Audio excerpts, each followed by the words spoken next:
Halo,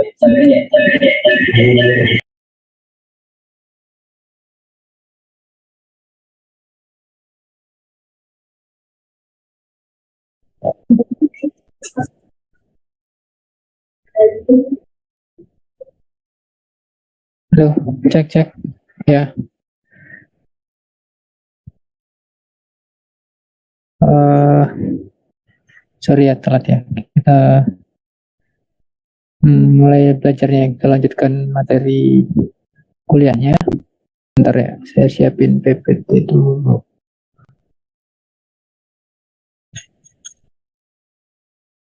Hmm,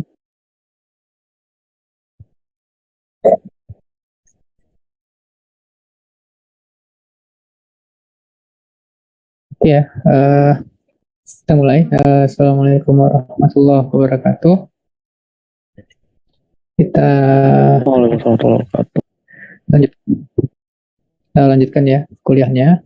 Eh, Terkait dengan kuliah zat padat, solid state. Kemarin kita sudah membahas terkait dengan konsep model transport listrik ya, transport listrik dalam bahan dengan menggunakan model dirt model ya. Jadi dirt model ini dia mengasumsikan bahwa satu elektron di dalam bahan itu seakan-akan seperti gas ya, gas elektron. Model gas elektron. Nah, kemarin ada beberapa kelebihan ya, maksudnya kesesuaian dari hasil eksperimen bahwasanya model itu cukup bagus dalam memprediksi apa kemarin Lorentz number dia bisa bersesuaian dengan eksperimen. Cuman yang jadi masalah kemarin adalah dia tidak cukup baik dalam memprediksikan Seebeck coefficient yang mana nilainya harusnya lebih kecil 100 kalinya, ya kan? 100 kalinya lebih kecil daripada nilai eksperimen. Tapi pada zamannya model DRT ini ya udah sangat sangat powerful karena baru 25 tahun kemudian muncul namanya model untuk menjelaskan uh, terkait dengan transport elektron, yaitu model Summerfield. Nah, selanjutnya itu model Summerfield ya, kita coba bahas terkait dengan model Summerfield itu gimana sih. Sebenarnya kalau kita berbicara tentang model Summerfield itu sebenarnya sama dengan model model truth ya. Sebenarnya sama, cuman yang jadi pembedanya adalah kalau kemarin kita menghitung elektron dia bisa menempati semua keadaan secara bersamaan, artinya ketika mereka bergerak ya bisa jadi elektron itu bergerak di sana, ada elektron yang bergerak dengan energi katakan 10 joule gitu, nanti ada elektron yang lain juga bergerak dengan energi 10 joule, ada, jadi dia memungkinkan dua buah elektron memiliki keadaan yang sama. Keadaan itu maksudnya energi, tingkat energi yang sama. Kan di model terus kemarin kayak gitu. Nah, dalam pendekatannya Fermi, Fermi hanya dalam modelnya Summerfield ya. Hari ini kita belajar model Summerfield. Modelnya Summerfield itu dia cuma menambahkan suku dari persamaan Fermi-Dirac ya. Ini saya coba buka dulu ya bukunya. Uh, masih membuka. Gak loading, sorry. Ya, dia hanya menambahkan sedikit suku yang terkait dengan distribusi elektron dalam bahan, yang mana dia menambahkan suku energi Fermi-Dirac nih di sini nih. Ya, kalau kemarin semua elektron itu bisa menempati keadaan yang sama tanpa harus menjawab prinsip larangan Pauli. Jadi sekarang masing-masing elektron tuh energinya tuh bisa beda. Hanya ada dua elektron yang bisa menempati energi yang sama, tapi tetap state-nya beda. Satunya spin up, satunya spin down.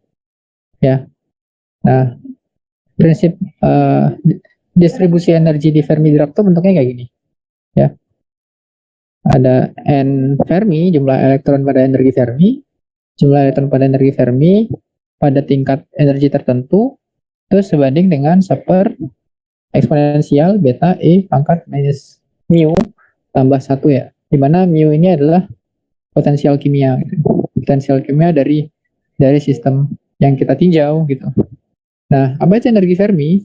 Energi Fermi itu adalah kemarin seperti saya bahas juga ya, energi yang dimiliki elektron pada tingkat paling rendah ya, paling rendah maksudnya di permukaannya gitu. Kalau secara bahasa juga kita bisa katakan energi Fermi itu sama dengan potensial kimia pada saat suhu dari bahan itu bernilai nol. Jadi kita juga bisa mengatakan energi Fermi itu adalah uh, potensial kimia yang dimiliki oleh elektron pada bahan pada saat suhunya bernilai nol. Jadi distribusi Fermi-Dirac itu kurang lebih kayak gini. Kalau dia saya coba gambarkan di sini. Distribusi Fermi-Dirac itu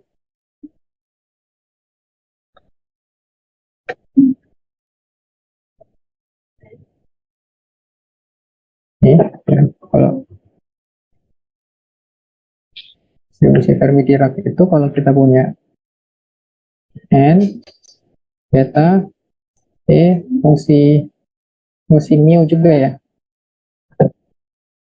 fungsi mu ya, ini nf sama dengan 1/eksponensial beta e dikurang mu plus 1 ya. Nah, kalau digambarkan pada saat beta ini kan kemarin masih ingat ya, beta itu super KBT ya, super KBT. Jadi fungsinya itu fungsi dari suhu juga nih, energi Fermi. Distribusi Fermi Dirac. Distribusi Fermi Dirac ya. Jadi pada saat T sama dengan 0 ya, pada saat T sama dengan maaf Pak, layarnya belum kelihatan. Oh, sorry belum kelihatan. Iya iya. Oh iya.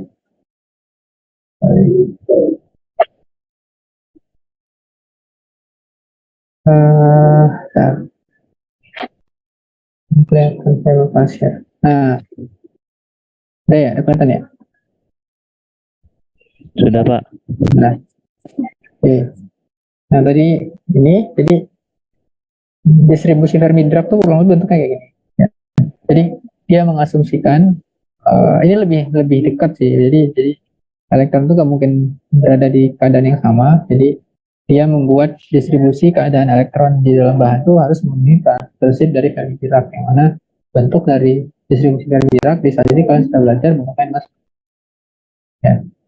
Nah, kalau kita lihat dari fungsi ini, kalau di saat suhunya T sama dengan 0, ini NF, ini T ya, ini T, maka bentuk fungsinya itu kayak seakan-akan fungsi kotak ya. Ini EF ini EF sama dengan ini NF nya. Tapi kalau suhunya ditingkatkan, maka distribusinya jadinya lama-lama melebar jadinya. Nah, jadinya kayak gini. Nah, lebar dari peluruhan ini kita sebut sebagai KBT ya, kayak ini. KBT. Nah, energi Fermi-nya itu ada di sini. Ketika temperature-nya itu sama dengan 0. Jadi ketika temperatur sama dengan 0, potensial energi yang dimiliki oleh bahan itu atau elektron sama dengan besarnya energi Fermi. Ya. Jadi kalau ini ditingkatin, kalau suhunya ditingkatin, maka makin banyak elektron yang berada di kondisi di state yang besar pada keadaan Fermi. Kalau T-nya sama dengan 0, berarti elektron cuma berada di bawah level energi Fermi semua ya, di sini semua kan ya. Ini di bawah energi Fermi semua nih, kalau di suhu T sama dengan 0. Tapi kalau T-nya ditingkatin, nah elektron tuh banyak yang loncat ke keadaan di posisi lebih tinggi daripada energi Fermi. Nanti ini yang akan mobile dalam transport elektron. Kalau suhu T sama dengan 0 kan artinya dia si elektron-elektronnya kan kayak stuck gitu ya, nggak bergerak ya kan. Jadi kalau dia nggak gerak ya kan nggak bisa transport muatan kan. Kalau di suhu T sama dengan 0 ya. Nah, jadi ya kita kemarin juga udah belajar konsep panas kan. Konsep panas itu muncul ketika ada sesuatu yang bergerak, ada energi yang dihantarkan. Ya, kemarin kan kayak gitu ya.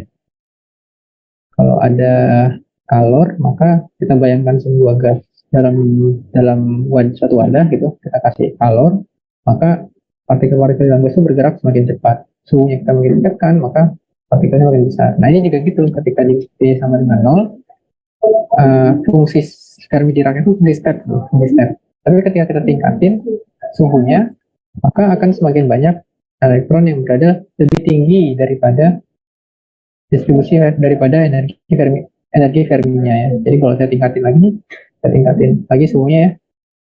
Ini kan makin lebar ya, sini ya, makin lebar. Nah, jumlah elektron yang berada lebih tinggi daripada energi Fermi ya, NF-nya itu lebih banyak. Distribusi energi Fermi itu juga makin lebar ya. Nah itu yang dimaksud dengan distribusi energi Fermi ya. Nah kemarin kalau kita kemarin kita ninjaunya kalau di model Groth kan kemarin kita ninjaunya dPdt, dPdt, F total, kemarin ini ada F dari medan listrik dan medan magnet, terus kemudian ada P dan tau ya kemarin ya, ini momentum dan time constant. Time constant ini ya waktu partikel bergerak bebas ya, bergerak bebas kan. Nah sekarang kita melihat partikelnya sebagai suatu keadaan kuantum ya, dimana kita ketahui energi yang dimiliki oleh suatu partikel pada kondisi kuantum yang dia hanya bergerak bebas adalah Haber dikali K per 2M ya, Haber dikali K per 2M, Haber kuadrat K kuadrat.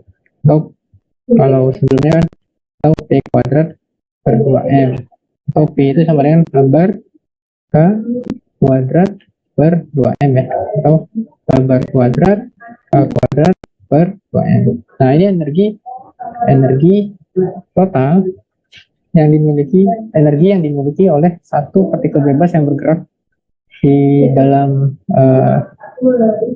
bahan. Artinya ini nggak ada potensial pengharangnya lah kalau dia cuma satu partikel ya. Nah kalau kita mau tahu energi Fermi berarti kita bisa ya, energi Fermi dari satu partikel itu sama dengan Haber kuadrat Kf kuadrat per 2M, di mana Kf ini adalah konstanta Fermi ya, sama Fermi. Nah ini modelnya Sommerfeld. Sebenarnya di pertemuan sebelumnya ini saya pernah juga singgung terkait dengan model Sommerfeld, cuman saya kemarin nggak bilang ini itu model Sommerfeld. Saya juga lagi coba review ulang lagi ya tentang materi di zat padat ini. Nah sebenarnya apa yang kita sudah bahas kemarin itu sebenarnya model dari si Sommerfeld yang memperkenalkan distribusi Fermi Dirac untuk menyelesaikan persamaan energi di dalam satu partikel bebas. Nah jadi kalau kita menghitung energi Fermi dari suatu partikel bebas dalam bahan, maka energi Fermi adalah Haber kuadrat Kf kuadrat per 2M ya. Nah berapakah total elektron yang ada dalam bahan? Otomatis kan kalau kita tahu N Fermi ini jumlah keadaan dalam tingkat energi Fermi kan ya, energi Fermi ya. Maka kan otomatis kita akan tahu N itu jumlah elektron yang ada dalam bahan yang berada pada tingkat energi Fermi itu adalah 2 dikali N F kan, karena satu keadaan bisa ditempati oleh dua buah partikel ya. Bisa dipahami ya ini kenapa dikali 2, karena kita ketahui dari sebuah orbital elektron spin up and down di satu keadaan bisa ditempati oleh dua buah partikel ya. Nah kalau gitu kita bisa hitung berapa banyak partikel yang terdapat dalam bahan. Caranya tinggal kita cari dulu nih bagaimana fungsi distribusi Ferminya ya. Dan F kan tadi kita udah punya tuh, F-nya kita udah punya tadi dari sini, terus uh, kita butuh integralkan terhadap K, karena kan ini kan di fungsi Fermi-nya ada level energi, yang mana level energi ini adalah partikel bebas yang kita punya nih, ya, H bar kuadrat K kuadrat per 2M, ya, kalau tulisin ya, tuh, N 2 terus di sigma NF beta E min mu F, ini kan ya. Lalu kalau diintegralkan ke seluruh ruang, 2 integral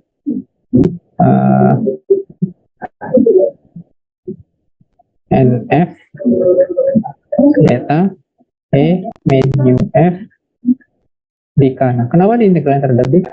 Kenapa integralkan terhadap dk? Karena kan di dalam beta itu ada energi, ya kan, yang berubah itu kan nilai energi ya dari function Fermi-Dirac nih, yang berubah kan si E-nya kan, yang bisa dicun gitu, di distribusi yang banyak mungkin ada dalam bahan. Nah, sementara E itu adalah fungsi dari konstanta gelombangnya, ya kan. Makanya kita integralkan terhadap dk, ya, dari pahami ya. Karena yang berubah tuh E itu adalah fungsi dari konstanta gelombangnya, ya kan. Nah, cuman yang kemarin saya sempat jelaskan juga bahwasanya kita harus kalikan dengan P per 2V pangkat 3. Nah, kenapa ini kita kalikan dengan V per 2V pangkat 3? Karena satu luasan volume dari ruang Fermi-Dirac itu memungkinkan ada sebanyak V dibagi 2V per 3, ya. 2V per 3 keadaan. Ini datangnya dari sini, ya. Coba kita lihat di kita ya. Di buku yang Oxford Solid State ini dia nggak jelasin kenapa itu diturunin V per 2, kita lihat ya di buku kita ini ya. Ini saya nanti nunjukin. Makanya saya bakal sering lompat ya dari buku kita ke buku yang Oxford. Kenapa? Karena yang bukunya Steve Simon ini ya, bukunya Steve Simon. Karena dia saling melengkapi lah kalau menurut saya, saling melengkapi. Nah, kenapa dibagi V per 2V? Sebenarnya munculnya dari sini. Ya, ketika dia ngitung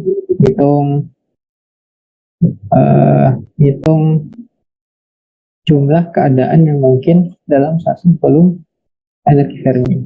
Ya. Nah, ini ada muncul V per 2V-nya dari situ. Dari sini nanti silahkan dicoba dicermati ya. Yang kemarin saya juga sempat jelasin. Nah,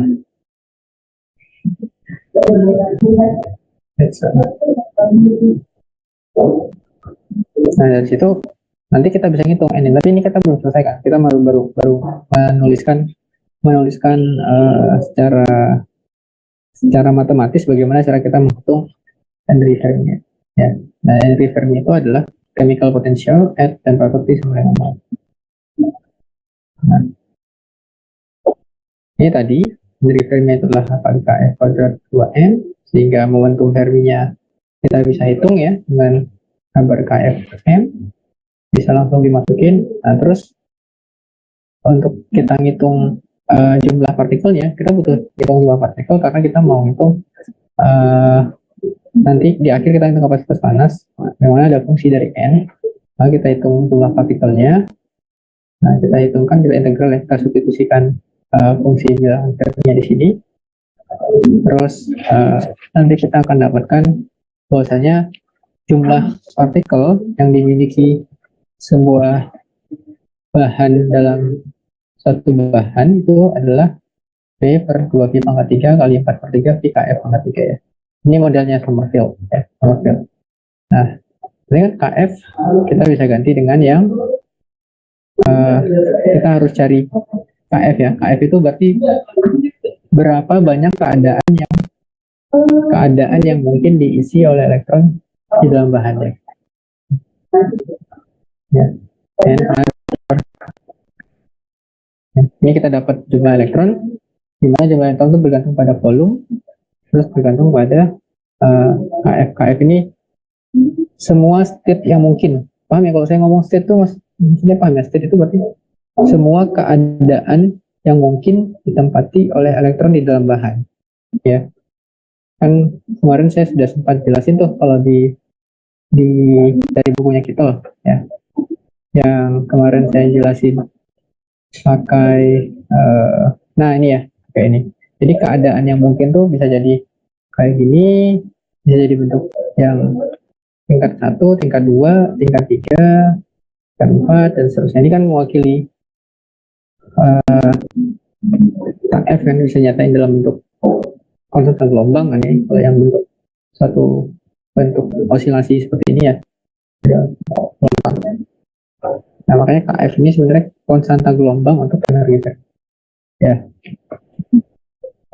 Nah dari sini nanti kita bisa dapatkan besarnya energi Fermi yang dimiliki oleh suatu benda zat padat adalah sebesar H per kuadrat per 3 P kuadrat N pangkat 2 per 3 per 2N. Ya, dengan substitusi ini dimasukin ke sini ya, ke N, sehingga kita bisa dapatkan nilai N-nya, ya, kita bisa dapatkan nilai N-nya, jumlah elektron yang terlibat di dalam bahan ya.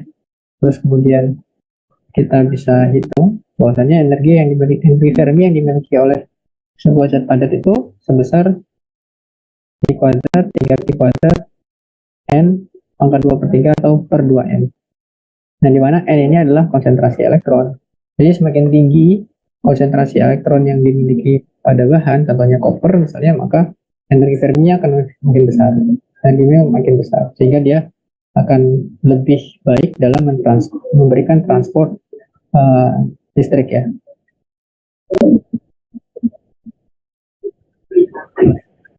Nah, kalau kita lihat ya, untuk since we know the roughly how many electrons there is in metal, kalau di metal kan biasanya ada satu atom ya,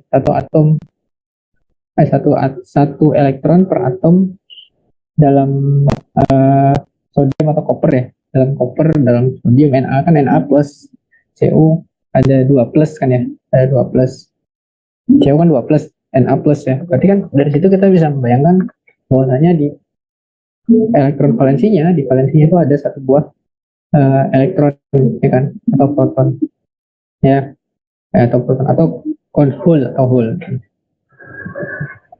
Ya bayangkan aja konsep elektron dulu deh, jangan hole. Jadi ada one electron per atom for monovalent metal such as sodium and or copper ya. Sodium kan ada Na plus tuh.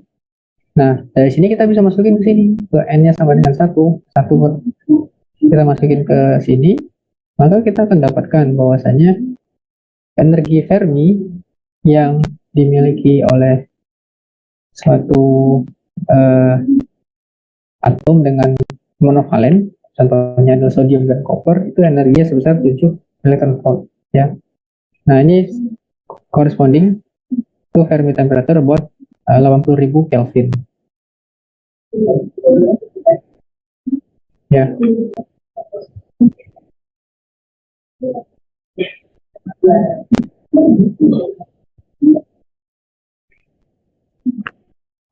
Ya, jadi kita dapatkan bahwa energi Fermi yang dimiliki oleh sebuah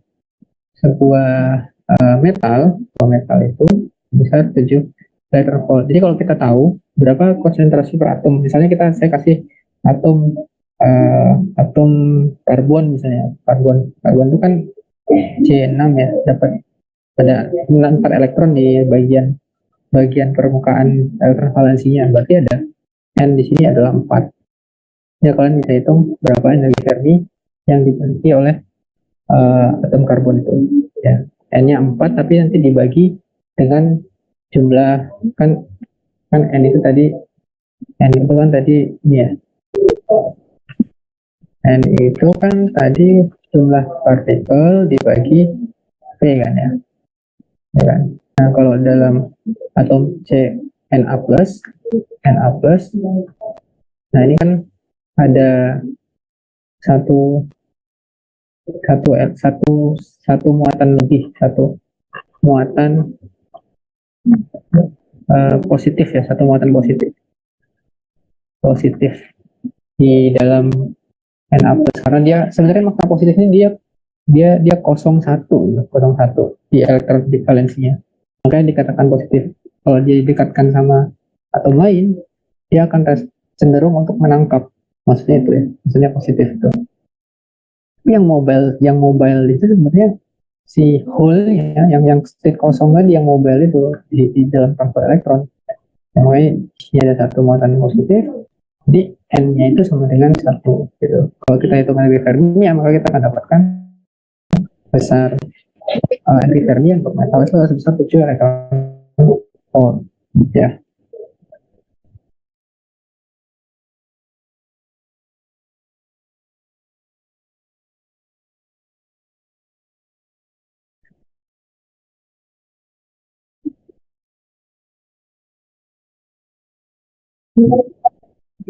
Ya, nah ini tuh jadinya bentuk kayak gini tuh sudah bersesuaian dengan Pauli principle ya, karena kan kita tadi ngambilnya n-nya ada 2 kali nf ya kan. Kan Pauli principle kan dia bilang tidak boleh ada elektron yang menempati keadaan yang sama. Jadi ini sudah coba didekati dengan prinsip larangan Pauli. Nah, kita dapatkan energi Ferminya sebesar itu. Nah, selanjutnya, bagaimana cara kita ngitung kapasitas panasnya? Sekarang kita udah punya nih energi Fermi. Biasanya kan kalau kita mau ngitung sifat thermal, yang kita hitung bentuk dari kapasitas panasnya kan. Apakah dia berdekatan dengan hasil eksperimen, ataukah bagaimana gitu ya. Yang kemarin kita udah coba hitung dari modelnya Drude. Nah, sekarang kita menghitung bagaimana dengan modelnya Sommerfeld. Apakah dia bersesuaian dengan eksperimen atau tidak? Atau lebih bagus lah memperbaiki kelemahan-kelemahan yang ada kemarin. Nah, kita bisa hitung ya energi totalnya. Energi totalnya tinggal kita integralkan EK-nya ini, EK ini energi elektron bebas dikalikan dengan energi distribusi Fermi Dirac-nya dikalikan dengan luas permukaan Fermi-nya diintegralkan terhadap DK dari 0 sampai tak hingga ya. Ini adalah jumlah keadaan yang mungkin per satuan volume gitu, di ruang resiprokal. Oke ya. Nah, dari sini kita akan dapatkan ya, kalau kalian turun-turunkan, mungkin nanti di pertemuan selanjutnya di kelas saya coba turun-turunkan lebih detail ya. Ini saya di awal buat pengantar supaya kalian nanti juga baca-baca lagi ya, baca-baca di bukunya. Kalau dari sini kita turunkan bahwasanya kita akan dapat density of state-nya, density of state ya, density of state dari sebuah elektron bebas yang dalam zat padat itu sebesar 2m 2p pangkat 2 h pangkat 3 e pangkat setengah kali d ya. Ini elektron bebas ini apa density of state-nya, density of state ya. Density of state itu apa kemarin? Anda ingat nggak density of state itu apa? Density of state itu adalah jumlah keadaan yang mungkin yang dapat ditempati elektron pada tingkatan energi tertentu. Ya. Nah, apa sih gunanya sebenarnya density of state ini ya? Kalau kita tahu density of state, berarti kita bisa perkirakan berapa banyak elektron yang ada di level energi itu. Ya, kalau kita bisa memperkirakan berapa banyak elektron yang berada pada level itu, berarti kita bisa hitung yang berapa. Nah ya, ini density of state untuk model Sommerfeld. Jadi kalau kita tahu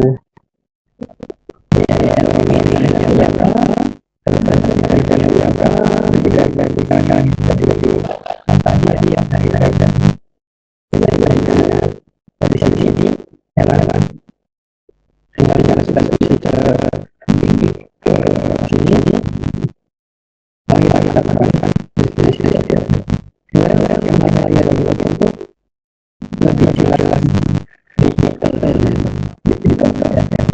yang bagian ini ya sebenarnya yang lama ini kita hitung dulu volume ciri-ciri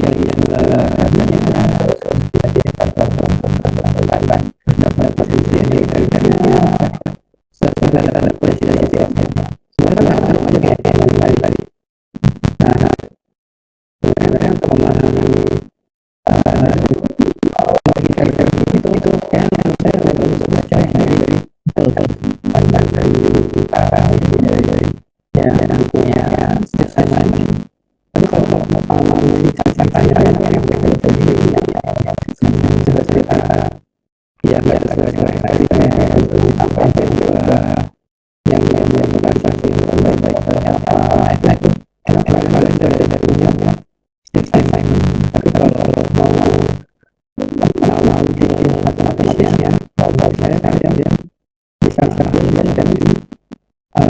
dari kalian ini cukup lumayan yang menjelaskan tentang konsep cara menekankan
simulasi, maka kita akan dapatkan kapasitas tanah sebagai efisi suhunya adalah, nah ini ya, kapasitas tanah sebagai efisi suhu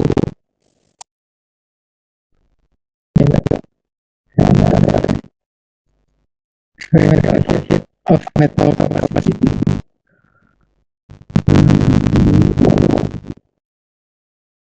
Ini ya, dan jadi sama dengan CL sama dengan sepertiga I kuadrat DEF kali kuadrat T, terus kemudian ini dan titik oksigennya, terus kemudian kawasan ada pada ini di PL. Ini kan sederhana untuk modelnya dari setengah I kuadrat N kali T per TS. Nah kalau kita lihat dari hasil eksperimen, ya ini lebih mendekati ya, mendekati dengan hasil eksperimen di mana dia bisa upload titik-titiknya tuh dengan cukup dekat lah, dengan cukup dekat. Ini contohnya eksperimen heat capacity untuk material potasium ya, potasium. Jadi dia bisa cukup dekat untuk men-proof hasil eksperimen.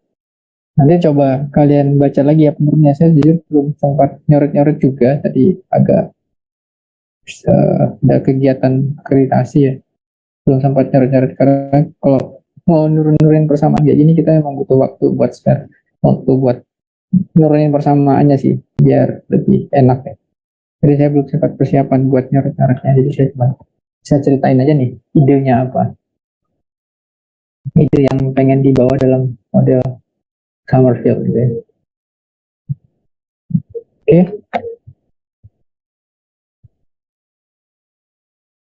Saya sebenarnya di sini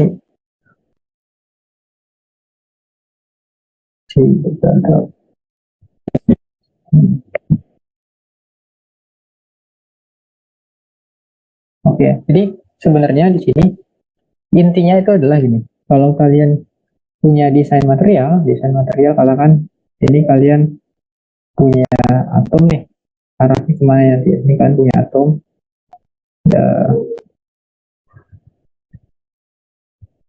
sampai di sini dan seterusnya.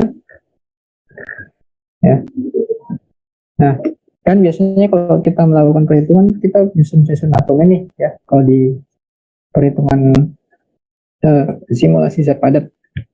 Nah, ini bisa jadi kita buat atom Cu dan seterusnya ya. Cu. Nah, berapa jumlah elektron yang kita masukkan di sini? N-nya itu berarti kan 1. Berarti di sini ada elektron bebas yang bisa bergerak ke sini, ke sana, bebas lah pokoknya. Tergantung kita masih potensialnya dari mana. Ya, potensialnya kita masih dari mana. Dia bisa bergerak bebas ke sana ya, si elektron. Nah, bagaimana caranya kita tahu karakter transport yang dimiliki oleh sebuah bahan yang kita modelkan. Jadi sebenarnya kalau kalian bisa ngitung energi Fermi-nya, kalian bisa tahu karakter dari material itu ya. Ini kan kalau secara pemrograman itu atau secara simulasi komputasi ya, di density function theory, dimensional function theory kan kita bisa nyusun atom-atom tuh. Jadi kalau kalian belajar aja coba kalian pelajarin, nama softwarenya itu ada Quantum Espresso ya, Quantum Espresso atau OpenMX.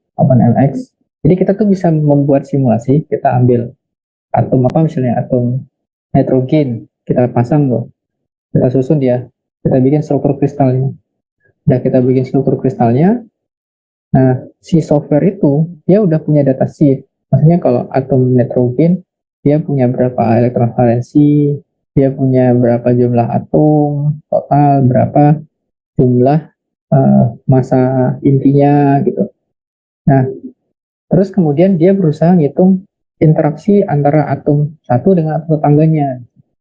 Nah, interaksi antar atom kan kita bisa simulasikan dengan melakukan perhitungan hukum Coulomb kan ya, hukum Coulomb biasa kan. Cuman kita harusnya nyelesain dengan potensial Coulomb ya, potensial Coulombnya, terus kemudian nanti diselesaikan dengan bersamaan Schrödinger. Ya, nah kalau kita bisa melakukan itu, kita selesaikan solusinya, maka kita akan dapat bagaimana bentuk energi Fermi-nya. Kalau tadi kan kita cuma menghitung satu partikel bebas doang, ya kan? Satu partikel bebas doang yang kita hitung dalam buku tadi. Biasanya yang namanya belajar tuh pasti sistemnya ngasihnya fungsi sederhana, bentuk sederhana, bentuk satu partikel bebas, terus semuanya bergerak tanpa ada potensial. Tapi kalau kita melakukan penelitian ya, sistemnya lebih kompleks. Bahkan kita nggak karena kita saking nggak ngertinya, udah pakai software aja jadinya, dia pakai software. Ya, jadi kalau kita melakukan penelitian, biasanya penelitian maksudnya dalam hal ini simulasi ya. Jadi ya interaksi antar semua atom itu di diwakilkan dengan sebuah potensial, entah itu potensial Coulomb, entah itu potensial Lennard-Jones, entah itu uh, potensial apa lagi, Kronig-Penney gitu. Ada potensial Kronig-Penney yang kita belajar ya di sini. Nah, interaksi antar partikel-partikel di dalam gas itu kita bisa wakilkan dengan sebuah potensial. Nah, cuman di sini kita masih belajar potensialnya nol, kita partikel bebas. Nah, setelah kita lakukan perhitungan, kita dapat energi Fermi-nya, terus nanti kita dapat tuh distribusi bentuk kurva energi Fermi-nya lah kita dapat ya. Kita dapat kurva energi Fermi-nya dari bahan kalau kita melakukan simulasinya. Nah, dari situ kita bisa nentuin kira-kira susunan bahan kita, ini nggak cuma Cu ya, kalau kita buat Cu di sini Na kayak gitu, Na, Cu, Na itu atom apalah misalnya. Tuh kalian punya material grafin gitu, grafin kayak gini kan, grafin itu ya, grafin itu kan kayak gini ya. Terus kemudian strukturnya kan kayak gini ya kalau grafin. Pernah tahu material grafin ya, dan seterusnya nih. Nah, kalian ambil unit selnya yang ini, terus ngambil atomnya kayak gini, terus dihitung interaksi antara atom ini dengan atom ini, interaksi antara atom ini dengan atom ini, interaksi antara atom ini. Maksudnya atom itu bukan atom sih, elektron bebas yang ada di sini, elektron bebas yang ada di sini dengan ini, interaksi terus dengan tetangganya yang lain. Kita hitung tuh untuk semua atom yang ada di dalam bahan. Nah, dari situ kita nanti akan dapat bagaimana energinya, kurva energinya, kurva dispersi energinya, ya, atau EK. E sebagai fungsi K. K itu kan tadi kemungkinan state yang bisa ditempati oleh elektron di sini kan, ya, kemungkinan state yang bisa ditempati oleh elektron di sini. Nah, K itu di sini, ya. Nah, kalau kita udah dapat EK, kita bisa hitung energi Fermi nanti. Nah, energi Fermi ini yang akan kita pakai buat sebagai energi acuan melihat ada apakah bahan ini itu dia sifatnya konduktif, isolatif, atau semikonduktif. Ya, energi Fermi itu nanti sebenarnya nggak cukup dari energi Fermi doang ya. Juga nanti setelah kita bahas ada namanya energi gap yang lebih menguatkan lagi sebenarnya energi gapnya. Kalau dia punya energi gap tapi energi Fermi-nya berada di bawah bidang konduksi, maka dia kita katakan sebagai bahan isolatif gitu. Tapi nanti kalau energi Fermi-nya bergeser sampai ke atas beta valensi, nah berarti si bahannya bisa menghantar listrik sekarang jadi lebih konduktif. Ini sebenarnya ide yang mau kita kerjakan di sini, saya nggak terlalu matematis ya untuk hari ini karena emang saya belum sempat nyoret-nyoret, tadi juga lagi banyak akreditasi. Jadi saya coba cerita idenya aja. Idenya, jadi kalau kita punya susunan atom, kita tahu di sini ada elektron bebasnya berapa, kita coba hitung ya, interaksi semuanya, kita bisa dapatkan energi EK-nya, terus kita juga bisa dapetin GK-nya, GK ini density of state, kita bisa dapetin energi Fermi-nya, Nah, fungsinya sebenarnya apa sih gitu ya? Fungsinya sebenarnya apa sih gitu? Nah, sebenarnya gini, ya, kalau kalian bisa ngitung energi density of state, ya, kalau kalian bisa ngitung density of state dari suatu bahan, silahkan kalkulasi kalian dapat fungsi density of state-nya ya, bentuknya kayak gini. Misalnya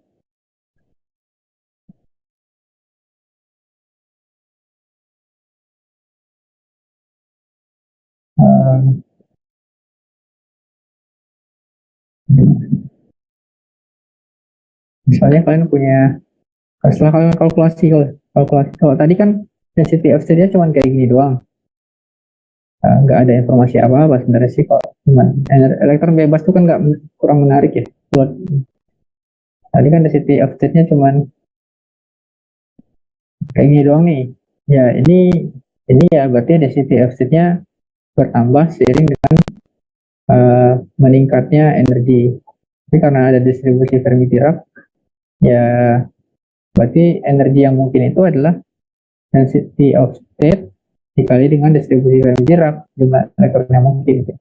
Nah, tapi kalau kita punya density of state-nya bentuknya hasil perhitungan kita, misalnya ini energi ya, ini energi, dikatakan dikatakan dikatakan energi, terus kemudian ini density of state ya, density of state.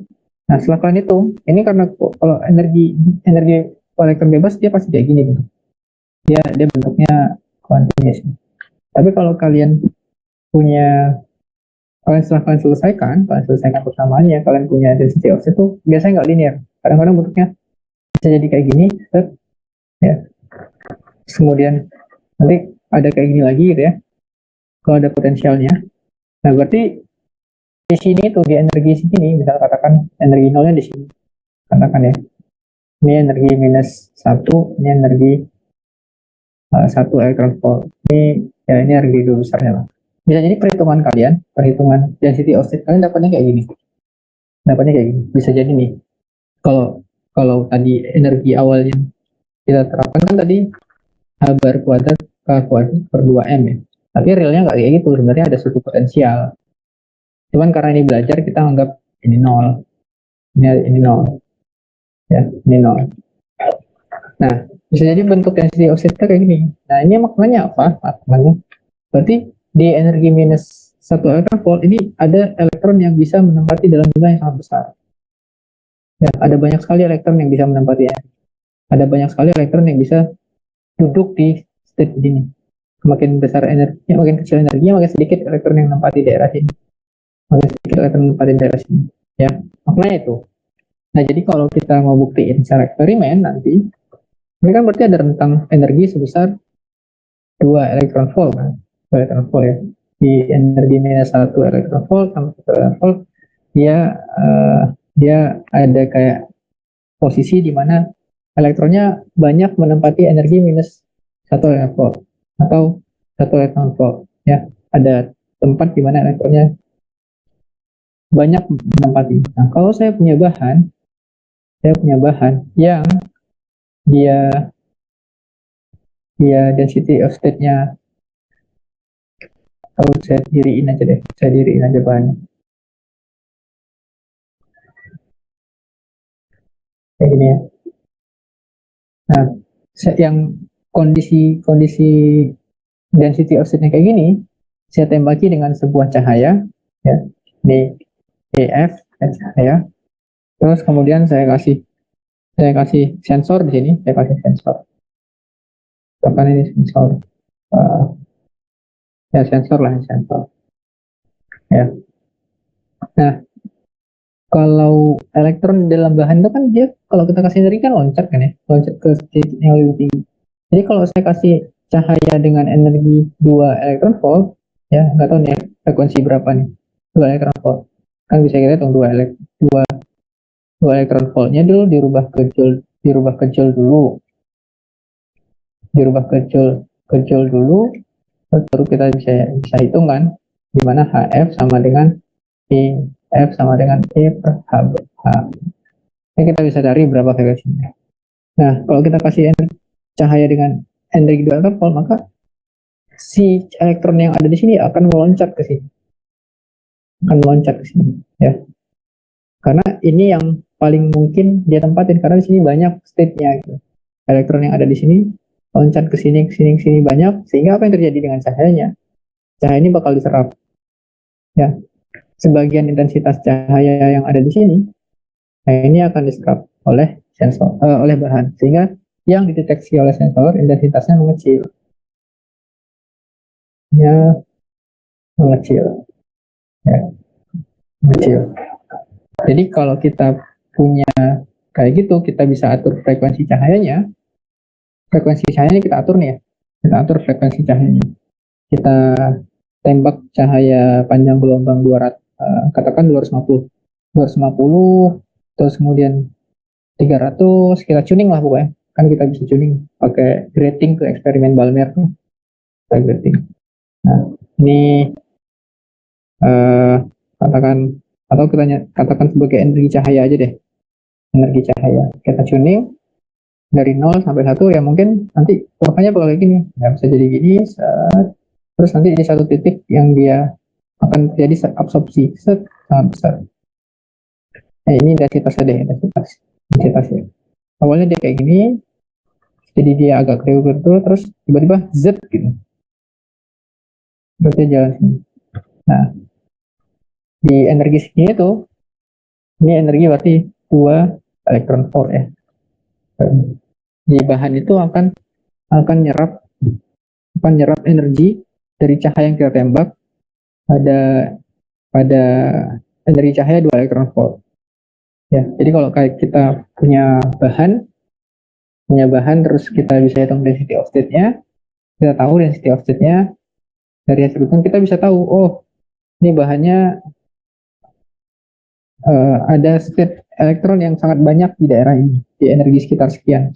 Ada state elektron yang sangat banyak di state energi sekian. Berarti transisi elektron yang mungkin terjadi adalah loncat dari energi sekian ke energi sekian dengan besar energi adalah 2 elektron volt, atau 3 elektron volt. Jadi kalau kita tembak si bahannya dengan cahaya dengan energi sebesar itu, maka akan terjadi namanya loncatan, eksitasi elektron. Nah, eksitasi itu yang nanti kita bisa baca dari serapan intensitas bahannya. Ya. Ini kalau ada yang tertarik sih bisa bikin alatnya sebenarnya.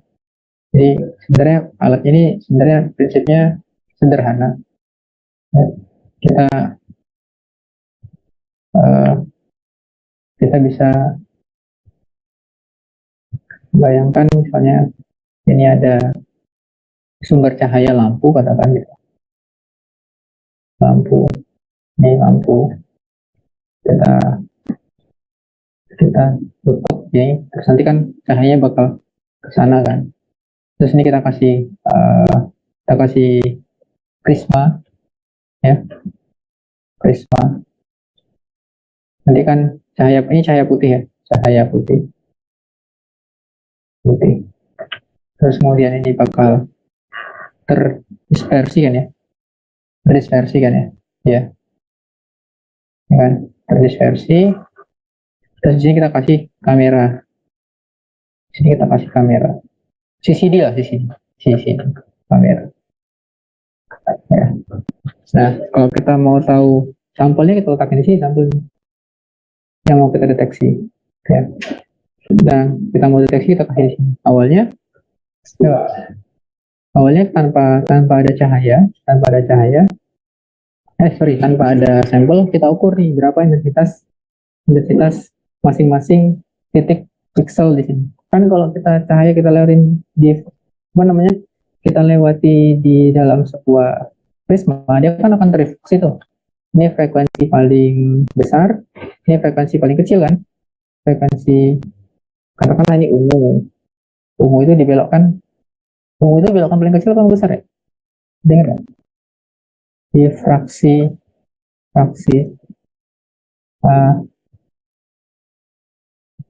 prisma,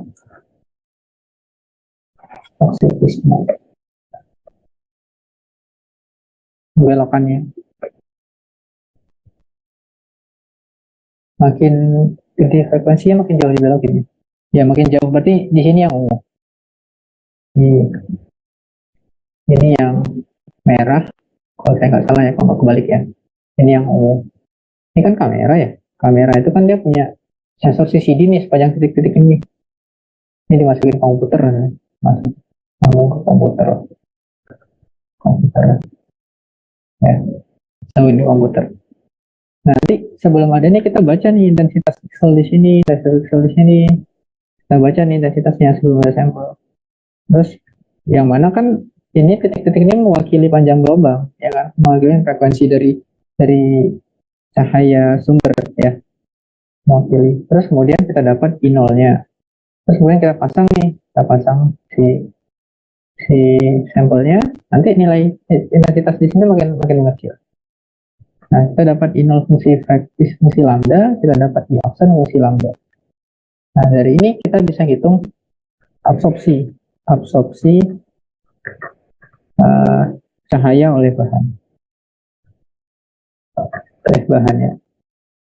Nah, ini kalau kalian pelajarin ya, ini nama alatnya UV Vis Spektrometer,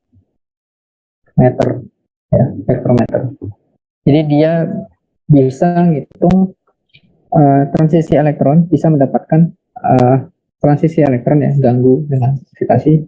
Elektron yang loncat ke state di atasnya, terus diserap sebagian cahayanya, terus nanti di frekuensi tertentu ada puncak gitu, ada puncak. Nah, puncak itu mewakili besarnya energi yang diserap, cahaya yang diserap oleh elektron, oleh loncatan elektron dalam bahan. Nah, biasanya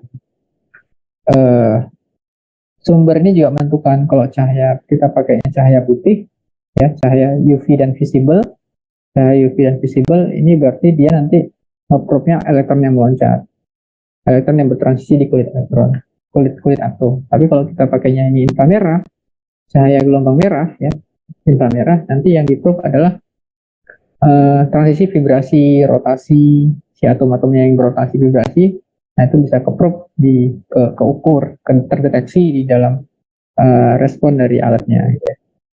Atau kalau kita pakainya sinar XRD, X-ray, gitu ya, X-ray, nanti ya kita dapatnya interaksi ionisasi dari atom gitu, atom yang terionisasi. Gitu.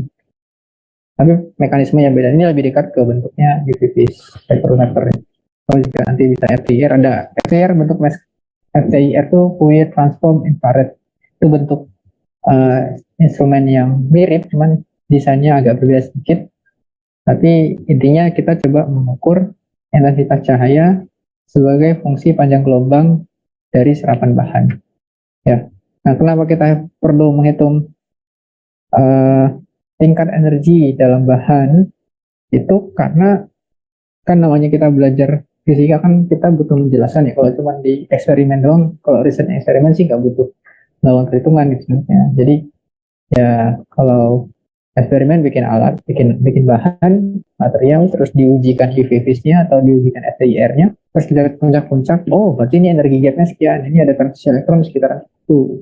Kenapanya itu kan kita butuh hitung kan, kenapanya. Kita bisa pakai teorinya Sommerfeld, kita bisa pakai modelnya Drude, tapi Drude tuh nggak bisa jelasin transisi elektron karena dia nggak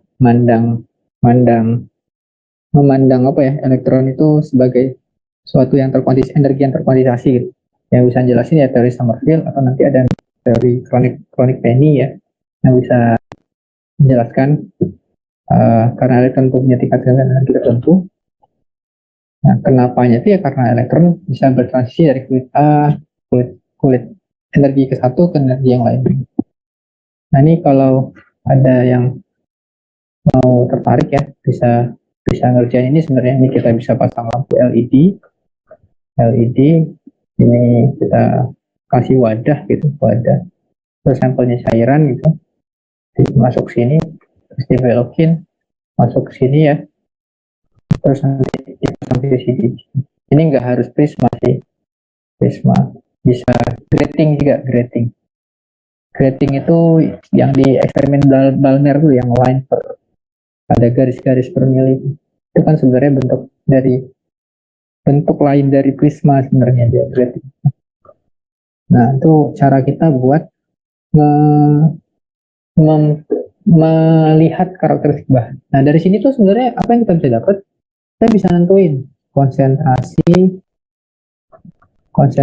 bahan. Kalau case-nya larutan ya, kalau case-nya ini larutan, kita punya larutan misalnya larutan methylene blue, katakanlah methylene blue, ada zat namanya methylene blue, kita larutkan dalam bahan, kita masukin ya ke dalam bahan, terus kita ukur dapat absorpsinya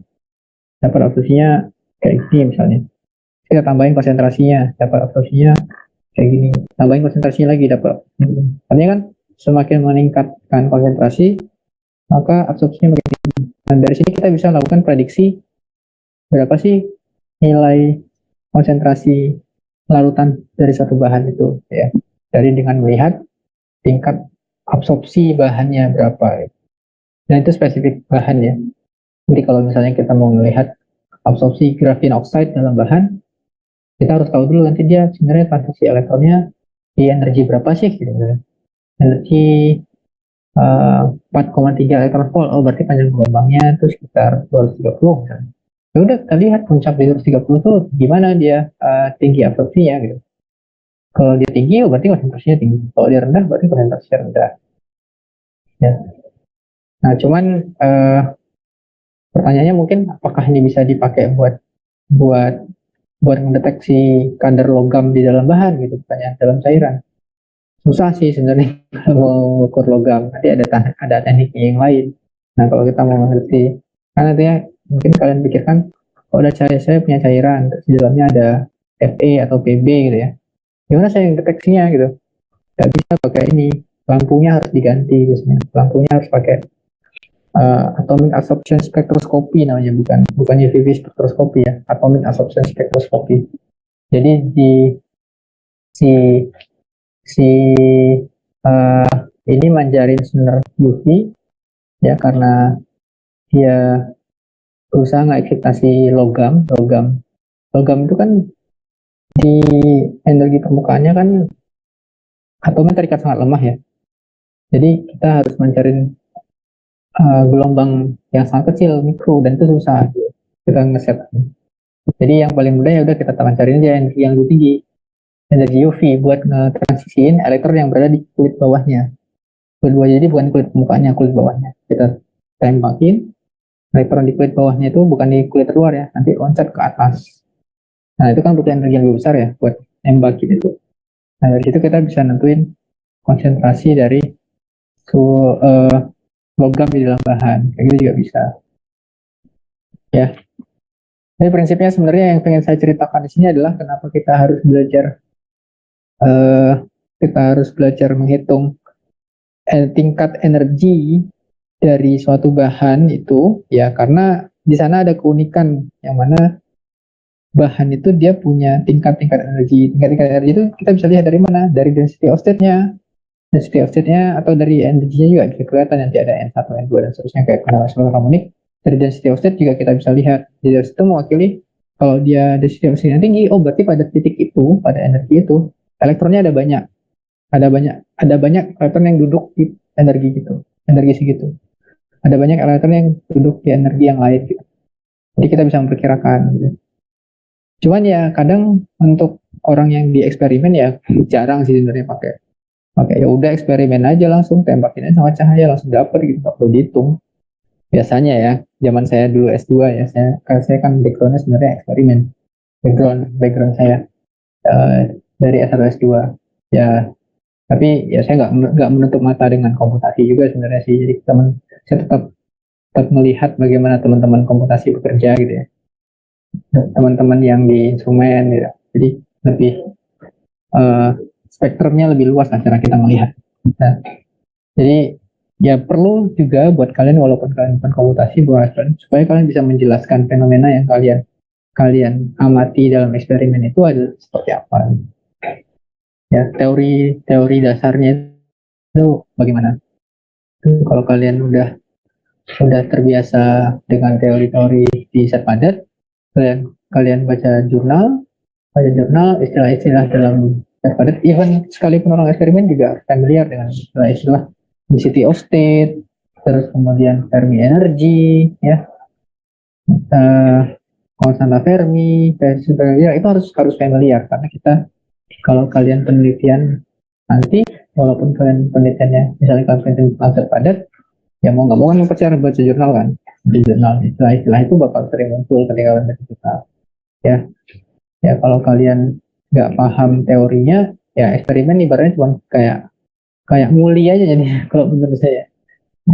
Saya ngalamin sendiri, saya orang eksperimen. Jadi kalau kita nggak paham konsepnya, jadi kita ngelakuin eksperimen tuh kayak kayak jalan aja gitu, jalan udah lewat, disuruh dosennya tolong dicampurin bahan-bahannya, udah campurin tapi nggak paham, tolong diukur FTIR-nya, terus nanti tolong dilihat ya hasilnya apa, ya udah jalan tapi kita nggak bisa cerita sebenarnya puncak-puncak serapan dari sebuah pengujian FTIR misalnya UVB itu sebenarnya maknanya apa. Nah, maknanya itu bisa diceritakan dari itu nih, dari transisi elektron yang terjadi di dalam bahan ya. Jadi kita kalau secara simulasi ya komputasi berarti kita harus hitung dulu berapa gap energinya, band structure-nya gimana. Caranya tadi kita hitung semua keadaan yang mungkin ditempati oleh elektronnya, terus kita hitung tingkatan energinya, nanti dapat outputnya ya,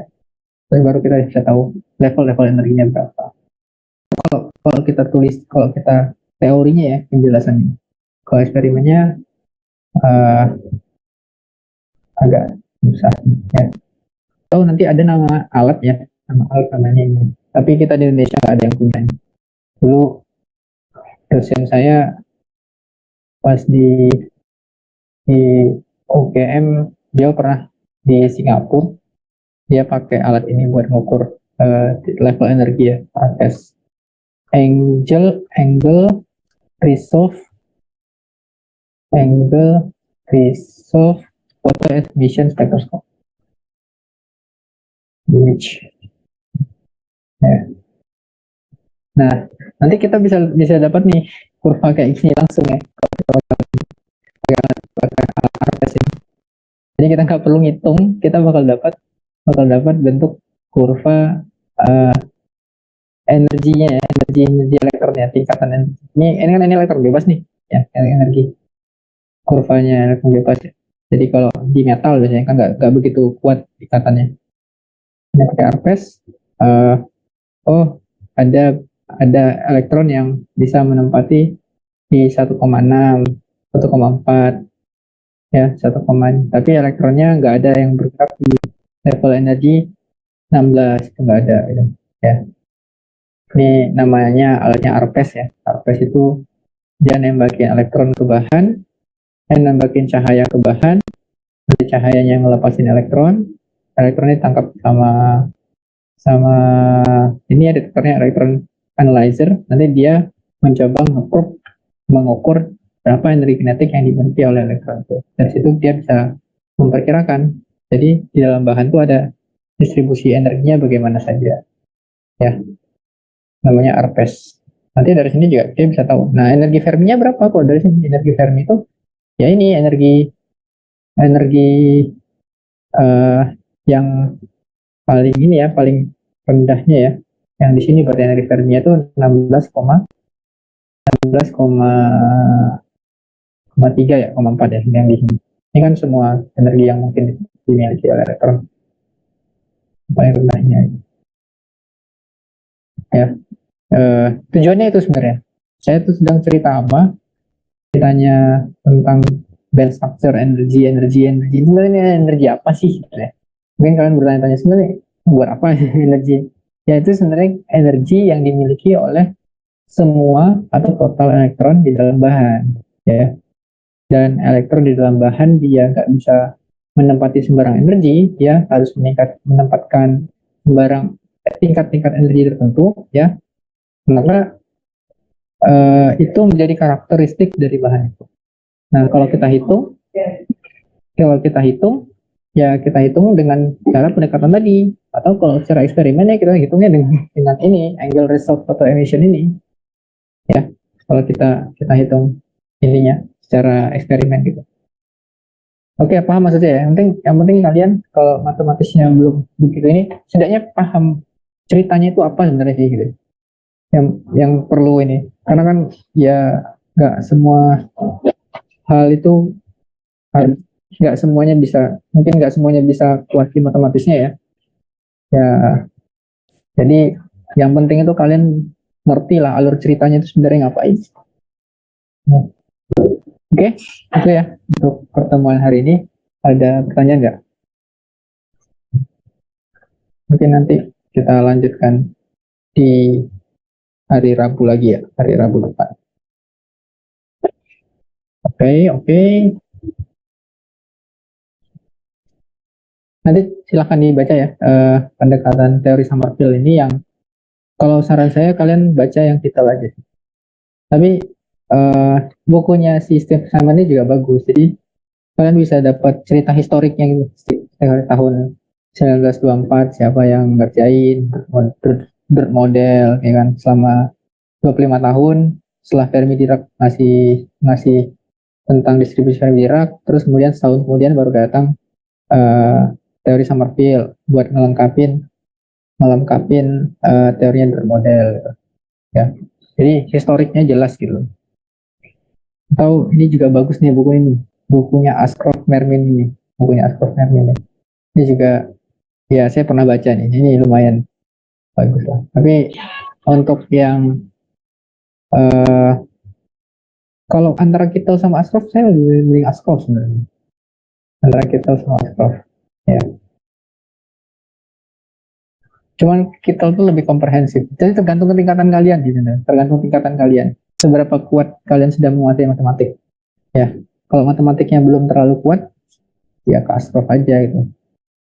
Tapi kalau pengen dapat bahan cerita sejarahnya, ya ke Steve Simon gitu. Kalau mau topik yang lebih komprehensif, ya ke Kittel. Ya, saya sempat ya sudah pernah baca lah untuk Ashcroft. Itu ya mungkin untuk hari ini itu. Jadi kita bahas tentang modelnya Summerfield terkait dengan tingkat-tingkat energi dalam bahan dengan menggunakan Fermi Dirac. Nanti insya Allah kita lanjutkan di pertemuan selanjutnya ya di hari Rabu. Saya akhiri kalau nggak ada pertanyaan. Terima kasih semua. Assalamualaikum warahmatullahi wabarakatuh. Nah, tutup ya.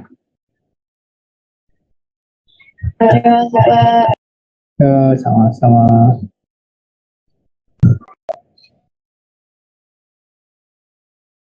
Pas karena Nabi dikenal bahkan oleh lawan dia di muka bumi.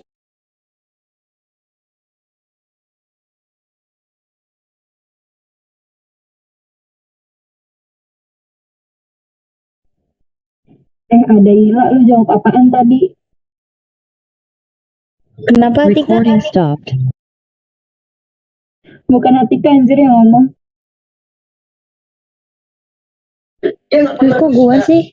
Dia nggak pernah pengen berselisih. Orangnya menyambung silaturahim. Apa sih Kun?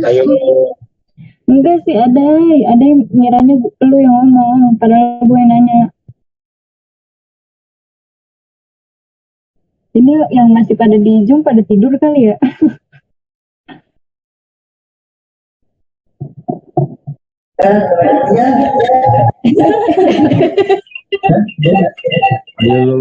Nih gua matiin ya.